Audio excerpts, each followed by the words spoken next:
ولم يكن له كفوا أحد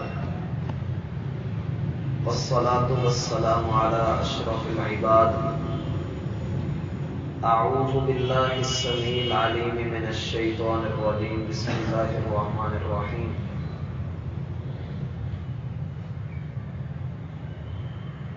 اللہ سبحانہ و تعالی نے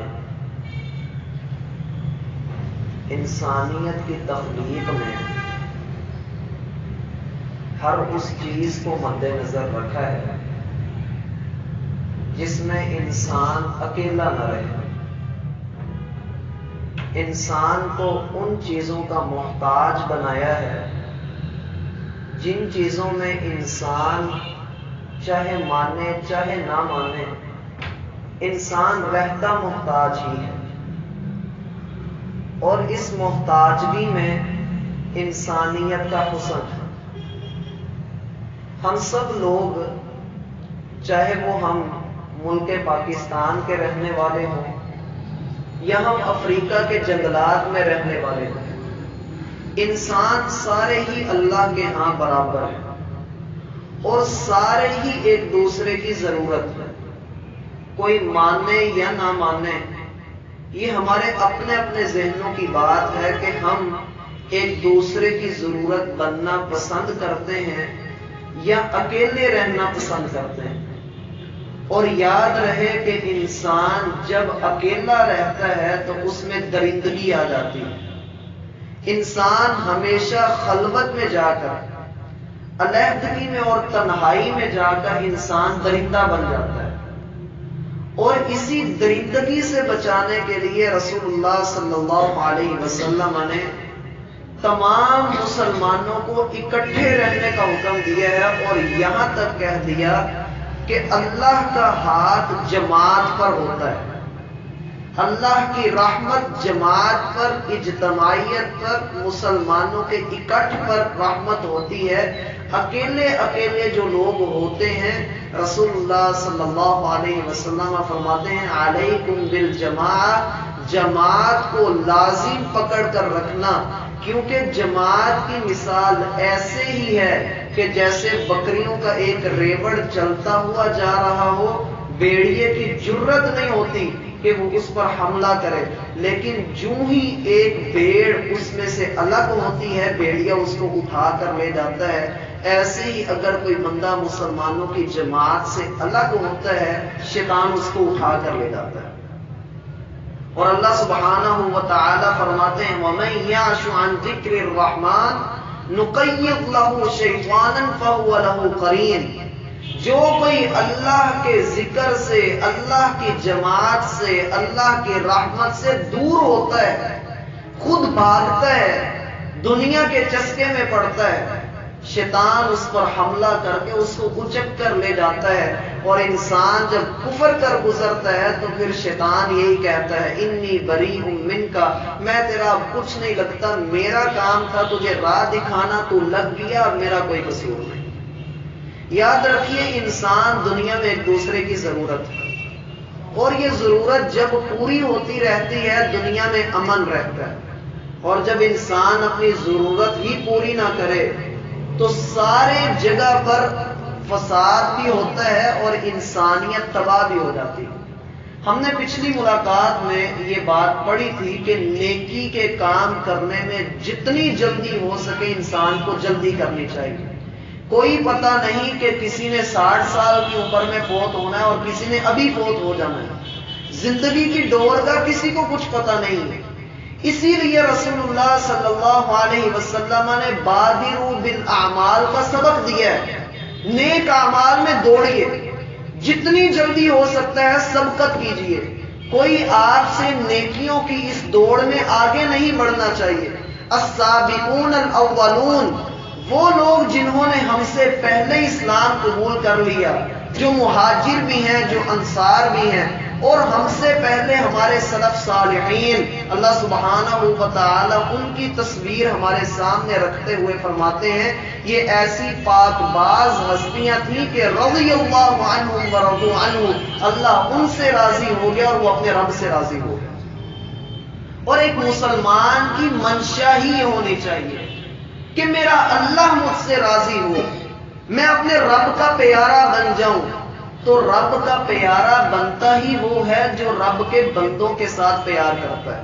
اور یہ حدیث ہے، رسول اللہ صلی اللہ علیہ وسلم فرماتے ہیں لیس منا من لم یرحم صغیرنا ولم یوقر کبیرنا فلیس منا، جو بندہ چھوٹوں کے پر شفقت نہیں کرتا، بڑوں کے وقار کا، ان کی عزت اور مرتبے کا خیال نہیں رکھتا، اس کا ہم سے کوئی تعلق ہی نہیں۔ اور خلق خدا سے محبت کرنا، اللہ سبحانہ و تعالی کی مخلوق کے لیے آسانی کرنا کتنا بڑا اجر ہے۔ ایک زانیہ عورت، رسول اللہ صلی اللہ علیہ وسلم فرماتے ہیں ایک زانیہ عورت جو بدکار تھی، وہ راستے پر چلتی ہوئی جا رہی تھی کہ اس نے ایک کنویں پر کھڑے ہو کر پانی پیا۔ جب وہ وہاں سے تھوڑا ہٹی تو کیا دیکھتی ہے کہ ایک کتا گیلی مٹی چاٹ رہا ہے اور کتے کو بھی شدید پیاس لگی ہوئی ہے۔ رسول اللہ صلی اللہ علیہ وسلم فرماتے ہیں اس نے ادھر ادھر دیکھا، اسے کوئی چیز نہیں ملی، اس نے اپنے پاؤں سے اپنا موزہ اتارا، کنویں سے پانی بھرا اور لا کر کتے کو اس موزے کے ذریعے سے پانی پلایا۔ اللہ سبحانہ و تعالی نے اس کے اس عمل کی وجہ سے غفر اللہ لہا، اللہ نے اس کو جنت الفردوس میں جگہ عطا کر۔ اور ایک مرتبہ اللہ کے رسول صلی اللہ علیہ وسلم فرماتے ہیں رأیت رجلا، میں نے ایک شخص کو دیکھا یتقلب فی الجنہ، جنت کے اندر چھلانگیں لگاتا ہوا داخل ہوا ہے، بڑی خوشی سے اچھلتا کودتا وہ جنت کے اندر گیا ہے۔ لوگوں نے پوچھا اللہ کے رسول وہ کیوں، کس وجہ سے؟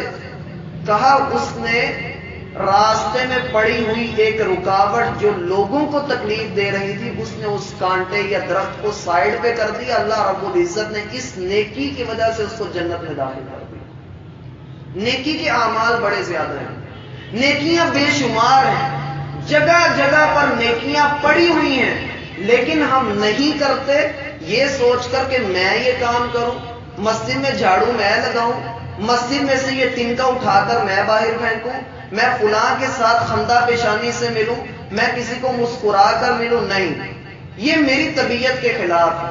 رسول اللہ صلی اللہ علیہ وسلم فرماتے ہیں لا تحقرن من المعروف شیئا ولو ان تلقى اخاك بوجه طلیق، آپ نیکی کو حقیر نہ سمجھیں کہ یہ چھوٹا سا بندہ میں اس کے ساتھ سلام دوں گا، یہ پتہ نہیں کیا ہے، یہ ہے وہ، فرمایا نیکی کو حقیر نہ سمجھو، ایک دن وہ بھی آنے والا ہے جب انسان اپنے باپ، بھائی، بیٹے، بہن، بیوی سب کے پاس ایک ایک نیکی کے لیے ترسے گا۔ لِكُلِّ امْرِئٍ مِّنْهُمْ يَوْمَئِذٍ شَأْنٌ يُغْنِيهِ، کتنے ہی لوگ ہوں گے جو ہر ایک اپنی اپنی نیکیوں کی تلاش میں دوڑ رہا ہوگا، لیکن نیکی ملے گی نہیں۔ اس لیے آپ کا کسی سے خندہ پیشانی سے، عاجزی سے مسکرا کر ملنا، یہ بھی آپ کے کھاتے میں نیکی لکھی جاتی ہے۔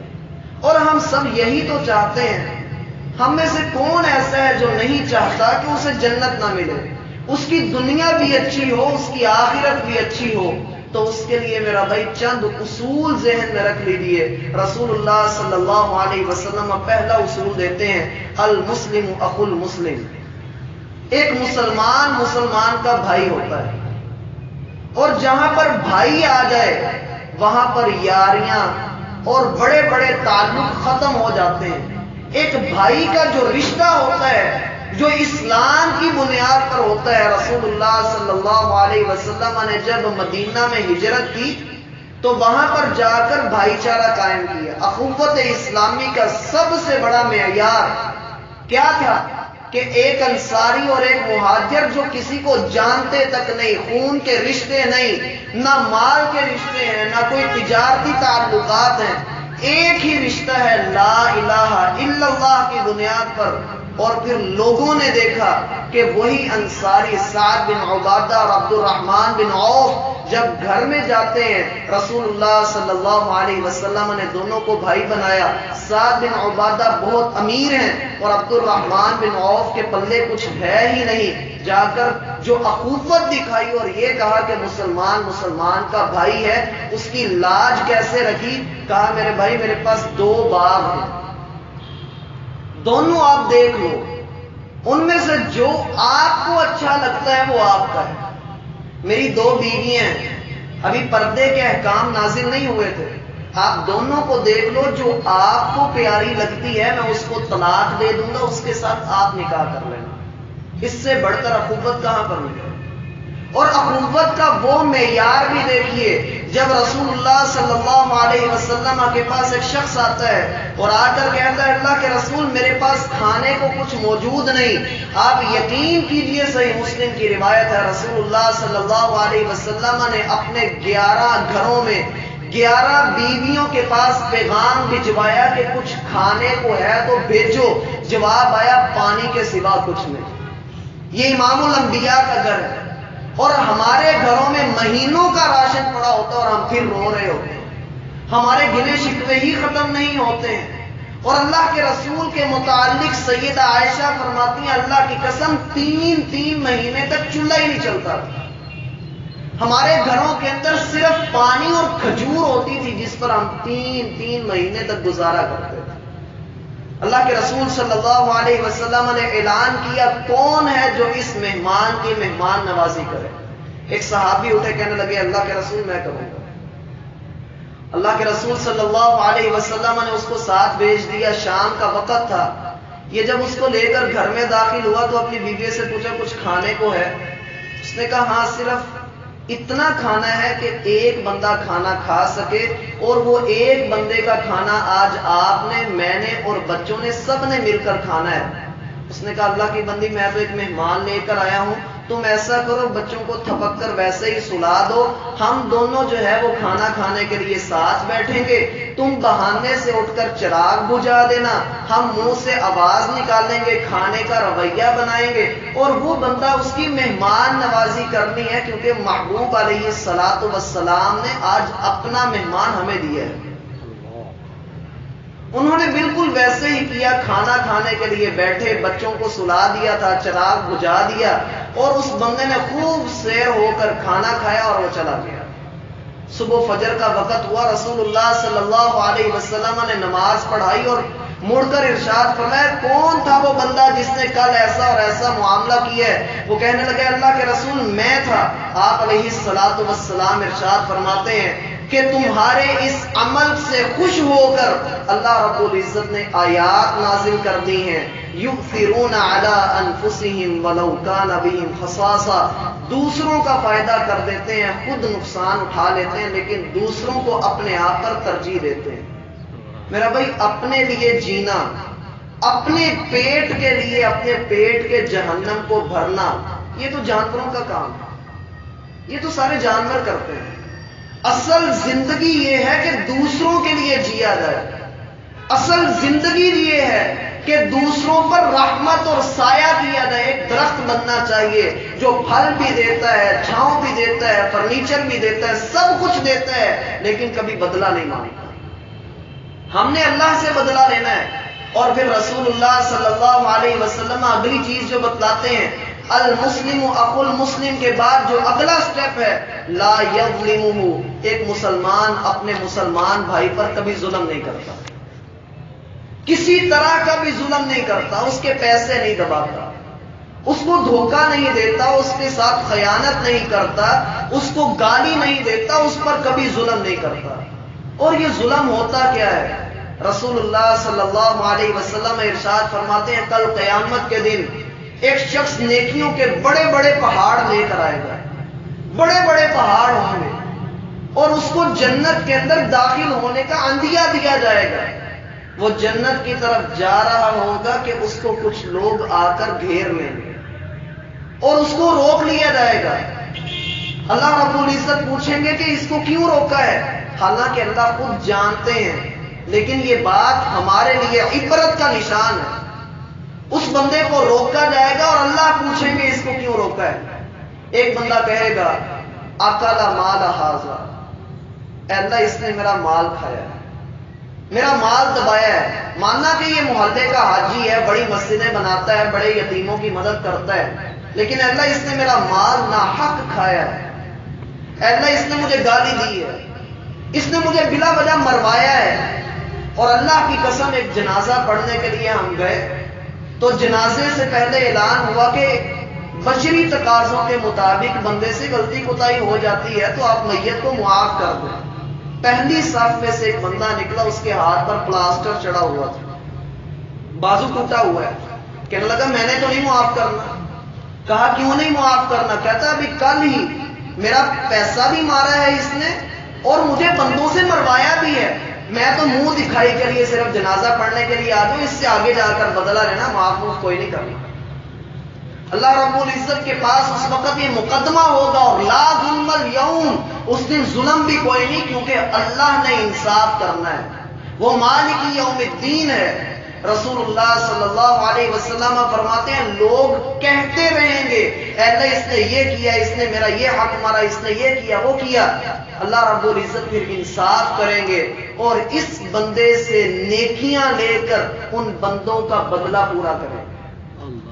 اور نیکیوں کے پہاڑ، کتنے پہاڑ ہیں، اللہ کے رسول فرماتے ہیں بے شمار نیکیاں ہوں گی، لیکن حق لینے والے ہمیں پتہ نہیں ہوتا ہم کس کو تکلیف پہنچا رہے ہیں۔ اللہ کے رسول فرماتے ہیں حق لینے والے اتنے زیادہ ہوں گے کہ اس کی ساری نیکیاں ختم ہو جائیں گی، لیکن حق لینے والے پھر اپنا حق مانگ رہے ہیں۔ اللہ۔ اور یہ جنتی شخص جنت کے دروازے پر کھڑا انتظار کر رہا ہے کہ کب میں جنت میں جاؤں اور میری جان چھوٹے، لیکن حق لینے والے وہاں موجود ہیں۔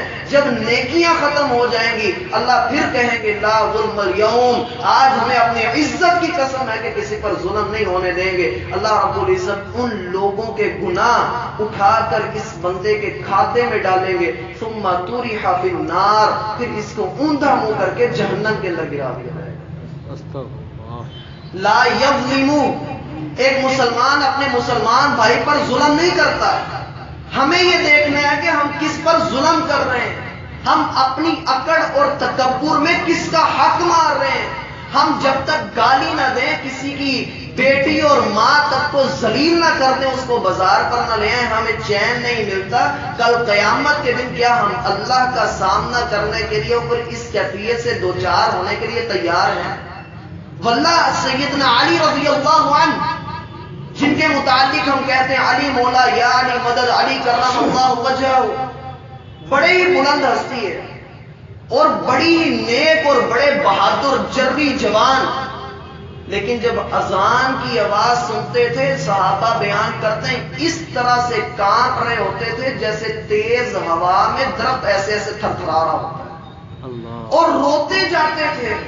لوگ کہتے تھے سیدنا علی آپ کو ہوا کیا ہے؟ کہا تمہیں پتہ نہیں کہ کس کا بلاوا ہے اور کس کے سامنے کھڑے ہونے لگے، کس رب نے بلایا ہے۔ اسی لیے تو اللہ رب العزت فرماتے ہیں اما من خاف مقام ربہ ونہى النفس عن الهوى فإن الجنة هي المأوى، جو اپنے رب کے سامنے کھڑے ہونے سے ڈر جائے، جسے یہ تصور آ جائے کہ میں نے کل رب کو جواب دینا ہے، رب اس کو جنت کے اندر جگہ دیتا ہے۔ اگلی چیز ولا یسلم، ظلم کرتا نہیں اور اپنے مسلمان بھائی پر ظلم ہونے بھی نہیں دیتا۔ اور اس معاملے پر رسول اللہ صلی اللہ علیہ وسلم فرماتے ہیں انصر اخاک ظالما او مظلوما، تمہارا بھائی ظالم ہے یا مظلوم ہے، ان دونوں کی مدد کرو۔ لوگوں نے کہا اللہ کے رسول ہم ظالم کی کیسے مدد کریں، مظلوم کی تو سمجھ آتی ہے۔ کہا ظالم کی مدد اس طرح کرو کہ اسے ظلم کرنے سے روکو، اس کو بتلاؤ کہ تم ظلم کر رہے ہو۔ اور ظلم کیا ہے؟ ظلم صرف یہی نہیں کہ کسی کا مال دبا لیا، کسی کو تھپڑ مار دیے، گالی دے دی۔ ظلم یہ بھی ہے کہ انسان سگریٹ کے سوٹے لگا رہا اور ہم پاس بیٹھے کہہ رہے ہو بھائی تو نے اپنی قبر میں جانا ہے، میں نے اپنی قبر میں جانا ہے۔ یاری کیسی ہونی چاہیے؟ ہونی تو ایسی چاہیے کہ اگر ہم بیٹھے ہیں، اکٹھے بیٹھے ہیں تو اس کو روکا بھی جائے کہ تو اپنی جان پر ظلم کر رہا ہے، تو اپنے آپ پر ظلم کر رہا ہے۔ ایون کہ رسول اللہ صلی اللہ علیہ وسلم کے پاس ایک عورت آئی، آ کر کہتی ہے اللہ کے رسول میرا خامن تو مجھے رات کے وقت ٹائم ہی کوئی نہیں دیتا، پوری رات نماز پڑھتا رہتا ہے۔ اور اللہ کے رسول نے اس کو کیا کہا؟ تو اس بندے کو بلا کر یہ کہا کہ تو بڑا اچھا کام کر رہا ہے۔ فرمایا تو ظالم ہے، تو ظلم کر رہا ہے، اپنے آپ پر بھی اپنی بیوی پر بھی۔ یہ کیسی نیکی کر رہا ہے کہ نہ تجھے تیری بیوی کا خیال ہے نہ تجھے اپنا خیال ہے، تیری آنکھ کا تجھ پر حق ہے، تیرے جسم کا تجھ پر حق ہے، تیری بیوی کا تجھ پر حق ہے، ہر چیز کو اس کی جگہ پر رکھو۔ اور ظلم کی تعریف ہی یہ ہے وضع الشیء فی غیر محلی، کسی چیز کو اس کی جگہ سے ہلا دینا۔ یہ مصلی آپ پیچھے کر دیں اور کہیں کہ ادھر کو منہ کر کے نماز پڑھنی ہے، ظلم ہے۔ شریعت ہر چیز کو ظلم اس وقت قرار دیتی ہے جب آپ اس کو مناسب مقام اور مرتبہ نہیں دیتے۔ ہم کسی کو غریب سمجھ کر یا کسی کو چھوٹا سمجھ کر، حقیر سمجھ کر، میری برادری کا نہیں یہ سمجھ کر اس کی مدد نہ کریں تو یہ اسلام نہیں ہے اور ہمارے اندر اسلام کی کمی۔ عمر بن عبدالعزیز خلیفہ وقت ہیں، غلام قریب سویا ہوا ہے اور ایک عالم کے ساتھ بیٹھے، غالباً میمون بن مہران تھے، ان کے قریب بیٹھے، دونوں اس طرح سے باتیں کر رہے ہیں۔ رات کا وقت ہے کہ اچانک وہ دیا جو چل رہا تھا اس میں سے تیل ختم ہو گیا اور وہ بجھ گیا۔ تو وہ کہنے لگے میمون بن مہران امیر المومنین آپ بیٹھیے، میں غلام کو جگاتا ہوں، وہ اٹھ کر اس کو چلا دے گا۔ انہوں نے کہا نہیں ٹھہرو، اٹھے، اس میں تیل ڈالا اور جلا دیا اور بیٹھتے وقت کیا کہا، میں یہاں پر اٹھنے سے پہلے بھی عمر بن عبدالعزیز تھا اور یہاں پر بیٹھنے کے بعد بھی عمر بن عبدالعزیز ہوں، نہ میری شان میں کوئی کمی ہوئی ہے نہ کوئی اضافہ ہوا۔ اللہ، یہ ہوتا ہے انصاف اور یہ ہوتا ہے اپنے مسلمان بھائیوں کی مدد کرنا اور کسی کو سمجھنا۔ شریعت مزاج کو سمجھتی ہے۔ اللہ کے رسول کے پاس ایک شخص آتا ہے اور آ کر کہتا ہے اوصنی یا رسول اللہ، اے اللہ کے رسول مجھے وصیت کیجیے۔ آپ نے فرمایا لا تغضب، غصہ نہیں کرنا۔ صرف اسی کو کیوں کہا کہ تم نے غصہ نہیں کرنا؟ اس لیے کہا کہ وہ اعرابی تھا اور پینڈو لوگ تو ویسے بڑے غصے والے ہوتے ہیں۔ اللہ کے رسول کے پاس ایک شخص آیا، آ کر مسجد میں پیشاب کر دیا۔ اللہ کے رسول صلی اللہ علیہ وسلم نے اس کو پاس بلایا اور کہا اے میرے بھائی، بھائی کے الفاظ استعمال کیے، صحیح بخاری کی روایت، اے میرے بھائی یہاں پر اس طرح کے کام نہیں کرتے۔ اور وہ واپس گیا، اپنے پورے قبیلے کو لے کر آیا اور اسلام قبول کروا لیا، اور اگر اسی کو ادھر چھتر مروا دیے جاتے اس نے کبھی اسلام کی طرف نہیں آنا۔ یہ اسلام ہے جو ہمیں سکھاتا ہے نہ کسی پر ظلم کرو، نہ خود کسی پر ظلم کرو، نہ کسی پر ہونے دو۔ جب ہم ظلم کرتے ہیں یا ظلم ہوتا دیکھ کر خاموشی اختیار کرتے ہیں، سیدنا عمر رضی اللہ عنہ کہا کرتے تھے اللہ کی قسم پوری دنیا کی مخلوق ایک مسلمان کو قتل کرنے پہ جمع ہو جائے، ظلم کرنے پہ جمع ہو جائے، اللہ سب کو جہنم کے اندر گرا دے گا، کسی کی رعایت نہیں کرنی۔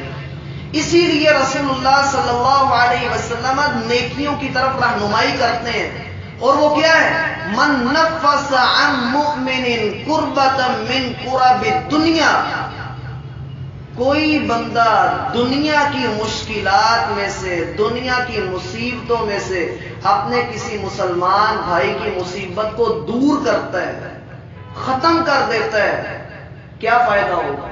نفس اللہ عنہ کربۃ من کرب یوم القیامہ، کل قیامت کے دن جب لوگ ایک ایک نیکی کو ترس رہے ہوں گے، آج ہم کسی کی مصیبت کو دنیا میں دور کریں گے، اس کو چھڑوائیں گے، نجات دلائیں گے، اس کی عزت کے محافظ بنیں گے، اس کے مال کے محافظ بنیں گے۔ رسول اللہ صلی اللہ علیہ وسلم فرماتے ہیں کہ اس بندے کو کل قیامت کے دن کی پریشانیوں اور مشکلات سے اللہ بچائے گا، اللہ اس کو محفوظ کرے گا۔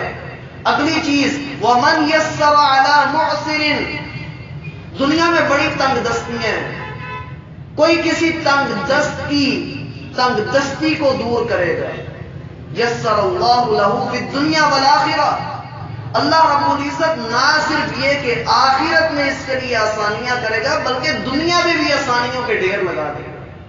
اگلی چیز وَمَنْ سَتَرَ مُسْلِمًا سَتَرَهُ اللَّهُ فِي الدُّنْيَا وَالْآخِرَةِ، کوئی دنیا کے اندر اپنے مسلمان بھائی کی بری بات پر، اس کی خامی پر، عیب پر پردہ ڈالتا ہے، کل قیامت کے دن اللہ اس کے عیوب پر پردہ ڈالے گا، اور قیامت پر ہی نہیں دنیا میں بھی اس کی خامیوں پر پردہ ڈالا جائے گا، اور طبرانی کی روایت ہے اللہ اس کو جنت میں داخل کر دے گا۔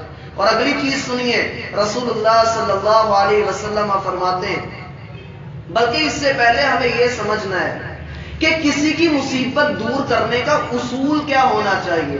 ہمارے ہاں یہ اصول چلتا ہے، اگر اس نے آ کر ہم سے کہا تو ہم ضرور اس کی مدد کریں گے، اگر وہ نہ آیا تو وہ اپنی جگہ خوش، ہم اپنی جگہ خوش۔ ہم کہتے ہیں ایک ہمارا بڑا ہی قریبی دوست بیمار تھا، ہم اس کی عیادت کے لیے گئے تو وہ بیچارہ رو رہا تھا، اچھی خاصی عمر کا تھا۔ میں نے کہا آپ کو کیا ہوا ہے، کیوں رو رہے ہیں؟ کہتا ابھی میرا ایک کزن آیا، کافی امیر لوگ ہیں، میں بیماری کی وجہ سے کچھ اپنی دوائیاں خرید نہیں سکتا، تو ابھی وہ آیا اور اس نے آ کر میری حالت دیکھی اور مجھے کہنے لگا اگر تمہیں کسی چیز کی ضرورت ہو تو مجھے بتانا، مجھے پتا ہے تم ضرورت مند ہو، لیکن جب تم کہو گے تب میں تمہاری مدد کروں گا، ویسے میں نے تمہاری مدد نہیں کرنی۔ اور ہمارے ہاں یہ رویے ہیں، ہمیں پتا بھی ہوتا ہے کہ فلاں بندہ مشکل میں ہے، فلاں بندہ پھنسا ہوا ہے، آج ہم اس بات پر تو فتویٰ صادر کر دیتے ہیں جب کسی کو چھینک آئے اور وہ الحمدللہ نہ کہے، ہم اس پر پتہ نہیں کون سا فتویٰ لگا دیتے ہیں، اتنا بڑا ہو گیا چھینک کی آواز نہیں آئی۔ جس روایت میں اللہ کے رسول صلی اللہ علیہ وسلم نے چھینک کا جواب دینے کا حکم دیا ہے، لغوی طور پہ میرا بھائی اس کو سمجھیے تو اس کا مطلب یہ ہوتا ہے جب آپ کسی کو جھٹکے میں دیکھیں، چھینک آتی ہے تو پورا جھٹکا لگتا ہے، فرمایا جب آپ کسی کو جھٹکے میں دیکھیں تو اس کے ساتھ کھڑے ہو جائیے، کیونکہ مسلمانوں میں تقابل نہیں ہوتا، مسلمانوں میں برابری ہوتی ہے۔ آپ کسی کو جھٹکے میں دیکھتے ہیں، کوئی مالی طور پہ جھٹکوں میں ہے، کوئی ذہنی طور پہ جھٹکوں میں ہے، کسی کی عزت کا مسئلہ بنا ہوا ہے، کسی کے معاملے خراب ہوئے ہیں، آپ اس کے ساتھ کندھے کے ساتھ کندھا ملا کر کھڑے ہوئیے، پھر دیکھیے کہ دنیا اور آخرت میں آپ پر رحمت کی برکھا کیسے برستی ہے۔ ہم یہ تو کہہ لیتے ہیں چھین کا جواب یرحمک اللہ، لیکن وَإِذَا عَطَسَ فَشَمِّتْهُ، جب آپ کسی کو جھٹکا دیں تو آپ اس کے ساتھ کھڑے ہو کر کے تو دیکھیے کہ کوئی مالی طور پہ جھٹکے میں ہے تو چپکے سے جا کر کے اس کی مدد کر دینا، چپکے سے جا کر کسی کے گھر میں قربانی پہ جا کر کے بکرا باندھ آنا۔ بڑے بڑے قربانیوں والے دیکھے اور بڑی بڑی قربانیاں ہوتی دیکھی، کہا بھی گیا سنا بھی گیا، لیکن یہی کہ ہم کیوں کریں، ہم کیوں کسی کے گھر جا کر اس طرح بکرا باندھیں؟ اصل نیکی اور اصل خوشی وہی ہوتی ہے جو انسان دوسروں کے چہرے پر خوشی لا کر جاتا ہے، اور اسی چیز کو تو رسول اللہ صلی اللہ علیہ وسلم ان باتوں میں فرما رہے ہیں، کسی تنگ دست پر آسانی کر دو اللہ تمہارے لیے آسانی کرے گا، تم کسی کو مشکل سے نکال لو اللہ تمہیں مشکل سے نکالے گا۔ اور واللہ کتنے ہی ایسے معاملات دیکھے ہیں کہ بندہ مشکل سے یوں نکلتا ہے جیسے مکھن میں سے باہر نکال لیا جاتا ہے۔ کتنی ہی جگہوں پر یہ بھی دیکھا ہے کہ عزت بس داؤ پر لگی ہے، یوں گئے تو یوں گئے، لیکن اللہ رب العزت نے یوں عزت رکھی ہے کہ ہم بیان نہیں کر سکتے۔ اس لیے میرا بھائی رسول اللہ صلی اللہ علیہ وسلم کی اس بات کو ذہن میں رکھ لیجئے، من اراد ان تستجاب دعوتا، جو بندہ یہ پسند کرتا ہے کہ اس کی دعا کو قبول کر لیا جائے، اس کے عیوب پر پردہ رکھا جائے، فَلْيُرَوِّحْ عَلَى مُعْسِرٍ، وہ تنگ دستوں کے لیے آسانیاں کرے، چپکے سے کسی کی مدد کر دے۔ کل قیامت کے دن کیا معاملہ ہوگا؟ رسول اللہ صلی اللہ علیہ وسلم فرماتے ہیں ایک ایسا بندہ جو اللہ کے راستے میں یوں خرچ کرتا ہے کہ اپنے دائیں ہاتھ سے خرچ کیا، بائیں کو پتہ بھی نہیں لگنے دیا، کل قیامت کے دن عرش کے سائے تلے ہوگا، اللہ رب العزت کی رحمت ہوگی۔ اور اس سے بھی بڑھ کر انسان اگر دنیا میں اجر چاہتا ہے تو رسول اللہ صلی اللہ علیہ وسلم فرماتے ہیں واللہ فی عون العبد ما کان العبد فی عون اخیہ، تم اپنے بھائی کی مدد میں لگے ہوتے ہو، مجھ محمد صلی اللہ علیہ وسلم کو قسم ہے اس ذات کی جس کے قبضہ قدرت میں میری جان ہے، تم اپنے بھائی کی مدد میں ہوتے ہو اور اللہ تمہاری مدد میں ہوتا ہے، اللہ تمہاری مدد کر رہا ہوتا ہے۔ تو ہم میں سے کون نہیں چاہتا کہ اللہ اس کی مدد کرے؟ ہم میں سے کون نہیں چاہتا کہ ہمارے کالے کرتوتوں پہ اللہ پردہ ڈالے؟ ہم میں سے کون نہیں چاہتا کہ ہماری تنگ دستی کو اللہ آسانی میں بدل دے؟